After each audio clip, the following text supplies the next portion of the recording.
Hey everybody, my name is Chris DeBruin. I am the pastor here at the Mandan Seventh-day Adventist Church, and welcome to the first episode of our podcast where we are discussing our Ask Anything series. And I'm here with my co-host Luke. Hey Chris. So today's question, this week's question I should say, is on the subject of Rahab and the lie she told. So if we remember, in Joshua chapter 2, when Rahab was a citizen of Jericho, and Joshua had sent two spies to kind of look at the fortifications of Jericho and just see what they were like. Spy it out. Yeah, this is like a good spy movie or novel plot right here. So when the king of Jericho heard about these guys that Rahab had actually sheltered, of course, he sent some guards over like, hey, hand over these guys. We got to get rid of them. Yep. And she said, oh, they ran out of town. They're crossing the fords of the Jordan. You better run after them. Yeah. Instead, she'd actually hit them. Right. She told a lie to save their lives. Yeah. So what we're delving into today is, was that right? And what does that mean for us today? Yep. Yeah, that was a good question. I really liked it. And as kind of an opener to the series, I thought it was well phrased. So the question as it stood says, "Thou shalt not bear false witness" is a commandment. So why was Rahab blessed for lying? And if you're listening to this, it's advisable that you listen to the sermon, because what we're going to get into is not so much rehashing the entirety of the sermon, but more so just kind of a discussion on like, okay, so now what? And are we missing something? Is there maybe a different perspective that the story could be looked at? Or are we satisfied with the conclusion of the sermon? Absolutely. So the question that really this digs into, this kind of gets down to, is, forgive the big words, but moral absolutism versus moral relativism. And those two things basically mean moral absolutism means absolutely not. In the case of lying is always wrong and there's never an excuse for it, and that's final. Moral relativism has a more, would you say, nuanced approach? Yeah, it can. So I think of it in terms of like ice cream as like moral absolutism is a very simplistic approach to it, but moral absolutists would say chocolate ice cream is the only good ice cream to have ever. It's the only worthwhile. Like there's no other ice cream other than chocolate ice cream. Whereas those who would be on the moral relativism side, and again, maybe this is too simplistic, but you could argue is like, no, they like more flavors or a combination of flavors, which if you're an absolutist, and a combination of anything, like going to Cold Stone Creamery or Ben & Jerry's or wherever, and they have like this combination of different things that go into one cup. If you have that one friend who just, for some reason, gets this conglomeration of flavors, like that, a moral absolutist would hate, like an ice cream absolutist would hate that. Like, yeah, absolutely. or like, oh, the worst is when you combine ice cream and sorbet. Like, why would you do that? But yeah, moral relativism, like, yeah, ice cream and sorbet can coexist in the same cup potentially, but it can also get watered down and into this idea of like, oh yeah, you can do whatever you want, and what defines it. And I think the way forward is probably somewhere in the middle, because it's never healthy to be an absolutist entirely. At the same time, it can't be healthy to have everything just be chalked up to, well, it's all relative and it's all up in the air and there's nothing that we can point to as a source of morality. Absolutely. There's always two ditches to any road. In this case, there's kind of a dichotomy here because, for example, Paul talks about this a lot. He really likes to get after the Pharisaical types that enjoyed basically trying to micromanage other people. However, he also warned against the opposite trap of Mm. saying, oh, well, Jesus has grace for me, so I can just do whatever I want and he'll forgive me. Yeah. I mean, if we're being a little bit more academic about it, like in terms of definition, like moral absolutism can be defined as the ethical view that there are objective, universal moral principles that apply to all people in all places at all times. According to this view, certain actions are intrinsically right or wrong, regardless of the context or circumstances. And then moral relativism, on the other end, would be the belief that moral principles are not absolute, but are relative to the beliefs, practices, or cultural contexts of individuals or societies.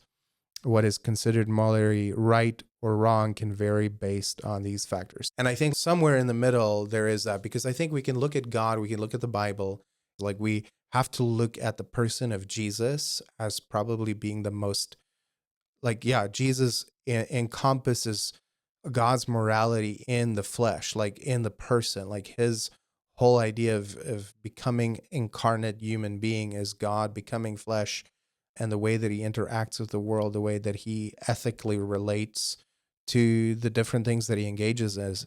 And that, I would say, is the absolute example to follow after. At the same time, there are issues that we face maybe in daily life today that we don't maybe have an example of in scripture. And so then the question becomes, all right, so what is the principle, and are there exceptions or not? And I think so that just kind of lays the framework for like that this is an ethical discussion at the core of it. And so it has ethical implications. But then, yeah, more so we're interested in like, what does the Bible say? Right. And so I think that there's a lot of stories that we can look at to kind of give us a little bit more context Yeah. to this. Like, take, for example, the story of Samuel before the anointing of David when he went to Bethlehem and talked to Jesse. Mm. Now, Saul kind of had a bit of a thumb on things. And so the Samuel, as we know from the previous chapter, was already kind of in rough territory when it came to his relationship with the king. Yep. And so he kind of wanted to keep a low profile and said simply, oh, I'm here to offer a sacrifice. A lie by omission, so to speak. Like the elders asked him, "What's your purpose here?" And he's like, "Oh, I'm here to bring a sacrifice." And then dot dot dot. Like the not telling you part is, "I'm here to anoint the next king." Right.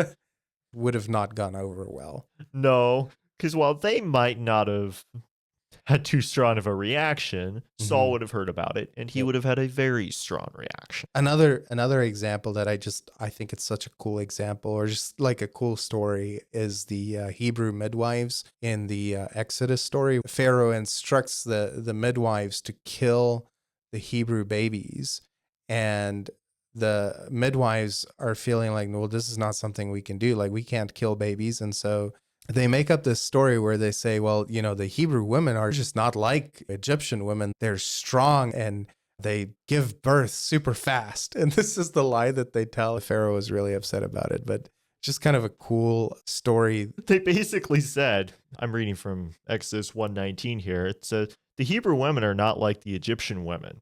They are more vigorous and have their babies so quickly that we can't get there in time. Yeah. That is, I mean, do not say that the Bible can't be comedic at times, right? Absolutely. Like, yeah, absolutely. So I think like probably the second question, or another question that we would have to ask here, is like, what is the role and the purpose of the law? If we get back to the question of like, is it always wrong to tell a lie? What is the purpose of the law, so to speak? And so, yeah, kind of looking into that. So I was kind of thinking about, I don't remember exactly where this is, but if you look into the book of James, I believe is where it talks about this, which is kind of interesting because James is actually probably the most works oriented book, certainly in the New Testament, possibly in the entire Bible. For example, Martin Luther actually referred to the Epistle of James as an epistle of straw Yeah, yeah, because he thought it was too works oriented. right. But understanding of the book of James, but Right. yeah. It's a very surface understanding. Yes. But one thing that James talks about, which is really interesting, is it talks about the perfect law of liberty, Mm, which it kind of feels to me like it's a bit of a different sense to the law. Instead of this is a rule and you must do it, this is a way to make your life happier. This is a mm, way to make other people's lives happier. This mhm, is a way mhm. that everybody can live in harmony with each other. Yeah. Because liberty, I mean, liberty is, in a word, a sort of ordered freedom. Mhm. You're supposed to be able to do what you want so long as it doesn't infringe on other people's rights to do the same. Mm, And that's kind of the idea of the law. mhm. It's not this Pharisaical list of do's and don'ts. Yeah, it very much is. I think like if we look at the purpose of the law being given, and just to clarify, when we talk about the law, we talk about the idea of Torah. So that includes not just the Ten Commandments, but all of the law. So basically, the first five books of the Old Testament is defined as the Torah, and so it includes all of that. But probably more specifically, Ten Commandments. We're looking at the ninth commandment here, being the one that is crossed or broken. And it's interesting that God gave the commandments to Moses to give to the Israelites. And the whole purpose was for them to understand this new way of life. Like they've lived under Egyptian rule for the last 400 years, they've been enslaved. And God is telling them, hey, I'm going to give you a new place. We're going to establish you as a nation. And there is a certain way that I want you to live in harmony with one another. And the commandments were given as a way of life, as a way of preserving life. In fact, in Deuteronomy, Moses puts forth, he's like, the law has life and it has curses. Like, if you keep, it'll lead to life. If you keep on breaking it, it will lead to death. And so he sets forth this idea. And Jesus kind of reiterates this in the New Testament, especially regarding to Sermon on the Mount, where he reiterates some of these things about the law. And throughout Jesus's life, it just seems like he kind of gets behind this idea of requiring mercy over sacrifice and things like that. And probably one of the things that really stood out to me, or one quote in my research that really stood out to me, is by Rabbi Abraham Joshua Heschel in his book, The Sabbath. He says, the ancient rabbis knew that excessive piety may endanger the fulfillment of the essence of the law. There's nothing more important, according to the Torah, than to preserve human life. Even when there is the slightest possibility that a life may be at stake, one may disregard every prohibition of the law. One must sacrifice the commandments for the sake of man rather than sacrifice man for the sake of the commandments. The purpose of the Torah is to bring life to Israel in this world and then the world to come. And we see this illustrated in like Jesus out with his disciples and they're hungry. And so they ask him if they can pick grain of the fields on the Sabbath. And they go ahead and they do. And then the Pharisees come along and they're really upset and they're like, hey, how can you break Sabbath? And so forth. Right. And Jesus says, I want you to learn this. I think it's in Matthew 19 or maybe Matthew 22, where he says, like, I wish you would, how does he say? Yeah, I wish you would find out what it means when I say I desire mercy over sacrifice. Right. I like that there's a greater principle, a greater idea behind the commandments, the law, and all of this that the Pharisees along the way may have lost sight of. And if we're being honest, maybe we as 21st century Christians maybe have lost sight of as well. Right. I think in modern times, we've kind of, the deal is in, because of the way things are in our modern lives, we like to be very black and white. Mm-hmm. That's how computers are coded. It's 0 or 1. It's on or off, right or wrong. So we oftentimes don't understand the nuances of how things work, actually. And I think that's the trap that, for example, the Pharisees fell into. Because early on in Jewish history, if you look at the time of the judges or maybe the kings, they were extremely rebellious. I mean, you read about the constant backsliding, right? It seems like they Mm, would go forward one step and then immediately go back three mhm. or four. And so once after the Babylonian captivity, they kind of realized, okay, this doesn't work at all. Yeah. And now we're like, oh, now we're actually going to pay attention to the law. We're going to micromanage other people with it. Mm-hmm. And I think that's again, like it's the ditches that we fall into. Yeah. So And so maybe, maybe the answer is somewhere in the middle. Like maybe it is okay that, yes, there could be instances where it is appropriate to lie if it is for the purpose of saving life or preserving life. But then there are instances where absolutely it is wrong to lie. Like I think Paul in Ephesians talks about don't lie because it causes upheaval in the community of faith. And so that's that's on the assumption that everyone there is part of the same faith community. And so, yes, we don't want to lie. I mean, I don't want to lie to my family or to my church family or whatever it is if we're all in the same community. But if there seems to be enemy evil at work, then it seems like, okay, wait a second, if telling the truth is going to cause harm, would it be ethical to withhold that truth? And Dietrich Bonhoeffer he was a 20th century theologian, lived in Germany or was a pastor in Germany during World War II or kind of leading up to World War II, was involved in an assassination plot on Hitler's life. And his argument was that, among others, was that truth is an asset, and putting truth in the wrong people's hands could be used for evil. So he said, it's okay to not always reveal truth or full truth to certain individuals for the sake of protecting life. right.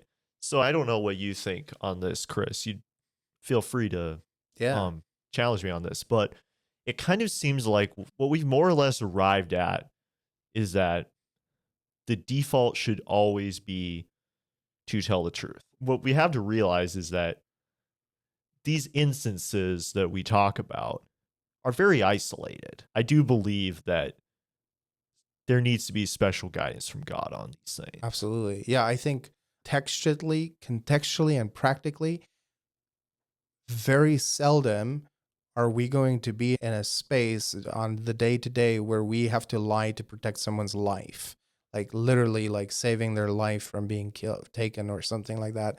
But in the context of like maybe, lying for the sake of sparing a colleague who totally messed up, that would probably be not the same because No. it's like, no, sometimes we need to have consequences take place.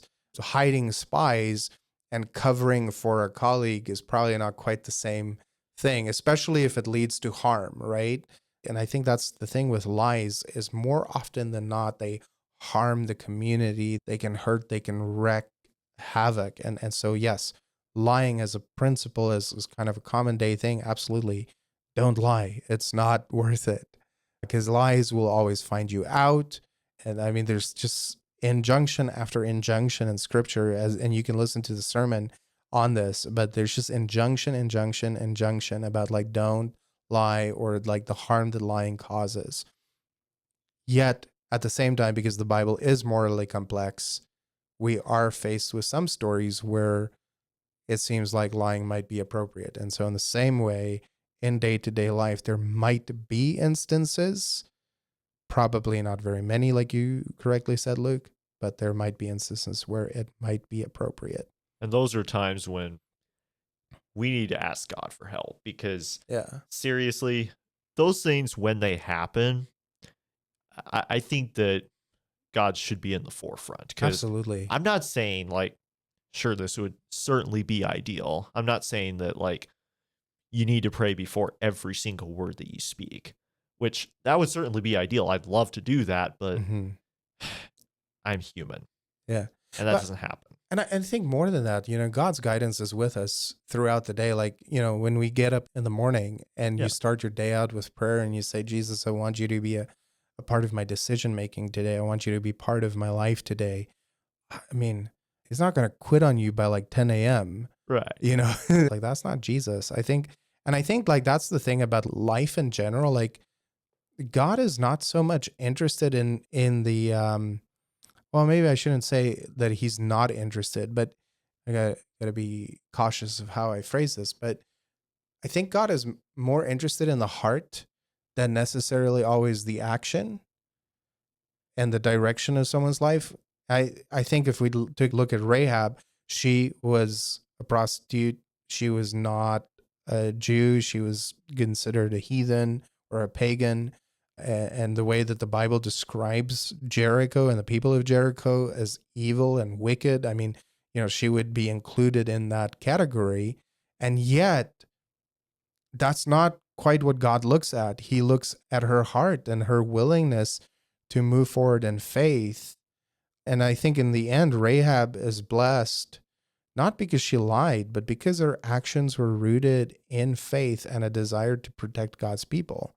And I think that her story teaches us that God values the intention of our hearts and our commitment to righteousness, even when we face difficult ethical dilemmas or decisions. I think God sees us as way more than just human beings that make decisions every day. I think he sees more than that. Yeah, I would agree. I think that's a really good way to sum up our discussion, that God is interested in how we live our lives. Hmm. The single goof up that we make is not going to determine that. Yeah. Now, am I saying that we should just be okay with that? No, we should strive to do better. Of course, always. And that's what love is about. That's what the law of love is about. Mm-hmm. So I think that's probably going to be about it for today. I think it's a good place to wrap up. Yeah. I agree. The sum of who you are is not your decisions. The sum of who you are is not defined by your job, by your status in life, by what other people are saying about you. The sum of who you are is what God sees you as. This Bible is just full of good news about how God sees us, his children, as seeing us not as we are, but for the potential that we have and for what he wants to make within us is so, and I think it's so beautiful. Like when you are covered by the righteousness of Jesus as something that is a free gift that he offers, that you are just seen as way more than you actually are. Absolutely. Well, Chris, I think we're going to end it with that. Yeah, it's a good place to wrap up. I hope you guys have really enjoyed this podcast. I hope that it maybe sparked some conversations, maybe some interesting thoughts. And if you want to find more content on this, like future episodes or our live stream sermons from our church services, you can go to our Mandan Seventh-day Adventist Church YouTube channel. You can subscribe, like the video, put the notification bell on so that you don't miss when we put anything new out. And I really hope that this was a blessing to you. Yeah, absolutely. And engage with us in the comments and tell us what you think. We'd love to hear and kind of continue the discussion. But yeah, God bless you and have a wonderful rest of your day or evening, depending on when you listen to this.